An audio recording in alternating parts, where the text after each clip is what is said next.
And then really my real question is after you came back, how long did it take you to get your PhD? Right after you came back from Cologne game, like how long did it take you to finish your work? Yeah. Well, when I came back, the timeline was not my choosing. I understand. So it, Explain for the audience. I understand, but I don't know because we like PhD journey. I get that, right? yeah, I was going to run out of funding, Hmm. and so I had months, like single digit months, Oh wow. to finish, and I had a lot of stuff. I had accumulated a lot of stuff. I'd accumulated a lot of ideas. I had a general trajectory, but I had yet to, for example, spend 3 weeks in a row writing multiple hours a day every day of the week. And that's what it takes to write a dissertation. That's what it is. I That's get just what it is. And I'm not saying that Saturdays and Sundays you need to be writing 7 hours, but on Saturdays and Sundays, you shouldn't let that text sit there and grow stagnant and like lose that momentum that you had on Friday afternoon when you're feeling good. It was the end of the week and you had a good writing week. Like carry some of that into Saturday and Sunday and write a couple hours on either of those days or do some outlining or do some editing. Um, but having that sort of month long or extended sort of burst of productivity in the dissertation writing space was just not possible when I was working at the Cologne Game Lab or when I had two lives basically, one as kind of a dissertation researcher and then the other as basically the manager of a graduate studies program. And so I was and I was big into the building the cultural calendar at the game lab, and that meant a lot of evenings and weekends, and so it was really cutting into writing time.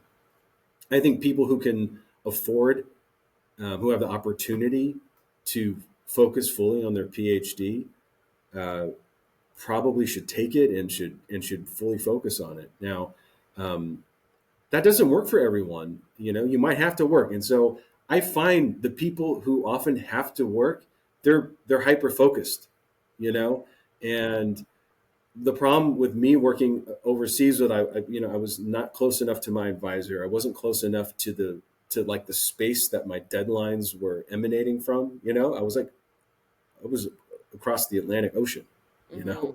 Mm-hmm. Mm-hmm. Um, and I also had this really dangerous knowledge that like I still had funding in the tank Right. Yeah. because I had that extra time, so to speak. But if you don't have that, if you're on the clock, you're being monitored, um, you're checking in, you're in an active conversation about your progress. It is top of mind, and you're also working. You have time where you're kind of disengaged from that world, or you're working in a world that's adjacent to your dissertation. For example, you're teaching or something. I think that can organize people's lives in a really positive way. I agree. And Yeah. so I saw people who in my own program who were who had that side job or had that extra gig, that fellowship, whatever it was, Mm-hmm. and also advanced their dissertations quickly. So Mm-hmm. I don't want to say that that's impossible. I think actually that's probably a healthy way of doing it, because sometimes if it's all that you have, your dissertation, I mean, if that's all that you're kind of focused on, it can almost be like crippling because you have so much time, so to speak, and so much, uh, in turn, so much pressure to just get this thing going. Whereas, like, you Exactly. don't have time to worry or get writer's block if you just have 4 hours and that's what you're working on. Right. Like This is it's just you went through the writer's block the whole day when you were teaching or doing whatever it was that you were doing exactly, all day long to get to this 4 hours. It's probably like three and a half now. Yeah. yeah, So I definitely. exactly. But just like I'll finish by saying, everyone has their own dissertation journey. Everyone's going Yes. to have their own schedule that makes sense to them. They're going to have their own, personal obligations and professional obligations that distinguish them from everyone else. And like that, so like you're going to get a bunch of advice or case studies that maybe are really helpful or maybe just don't apply to you at all, and that's okay. And it's important to remember that there are like some of those bits of advice that you hear along the way, and like again, like sometimes it applies to you perfectly, and or it's somewhat helpful, and sometimes it's not helpful at all. But one that I heard that was helpful for me, and I think probably is applicable to a lot of people, is kind of cynical, but I think helpful, and it's along the lines of, I'm kind of paraphrasing, and I haven't thought about this phrase for a while, but it's something that I repeated while I was finishing, and it's like, Mhm. um, hold on, let me get it right.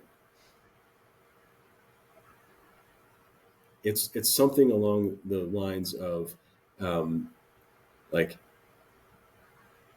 no project is uh, so important that it has to get done perfectly, Hmm. right? Like, another way of saying it is like, don't let, like, excellent get in the way of good, you And you know? told me the best PhD is a finished PhD. And Or, and then another version, yeah, another one is, that. it's And it helps kind of take some of the pressure off, some of the, that sensation that you have this big daunting task in front of you, because for a lot of us the dissertation is just one step along the way to bigger and more important problems and solutions. you mm-hmm. know like, you're going to, for someone like you're probably going to rewrite parts of your dissertation and turn it into publications. 100%. you That know like, that's the objective. That's the goal.